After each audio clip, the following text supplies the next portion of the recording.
आणि आता पाहूया विविध जिल्ह्यांमधील टॉप 9 बातम्या।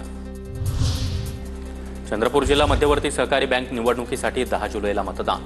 एकूण 7 गटातून 36 उमेदवार निवडणुकीच्या रिंगणात। महिला गटामध्ये प्रतिभा धानोरकर यांची उमेदवारी कायम, मात्र विजय वडेट्टीवार यांनी अन्य एका गटातून माघार घेतली।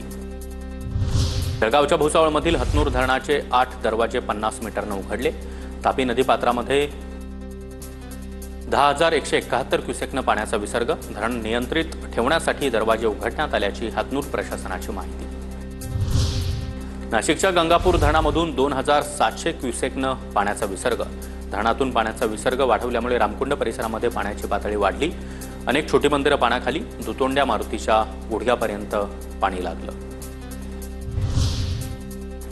नागपूरमध्ये जून महिना अखेर सरासरीपेक्षा फक्त 50% पावसाची नोंद। 3 दिवसांमध्ये मुसळधार पावसाची शक्यता कमीच। जून महिन्याच्या अखेरपर्यंत नागपुरात 148.4 मिलीमीटर पाऊस अपेक्षित। नाशिक शहरामधील काझी गडी धोकादायक स्थितीमध्ये। या भागात सध्या सुमारे 15,000 नागरिक वास्तव्याला। संरक्षक भिंत उभारण्याचा प्रस्ताव मंजूर, मात्र अद्याप काम सुरू नाही। 350 घरांना नोटीस, तातडीनं स्थलांतर करण्याचे महापालिकेकडून आवाहन।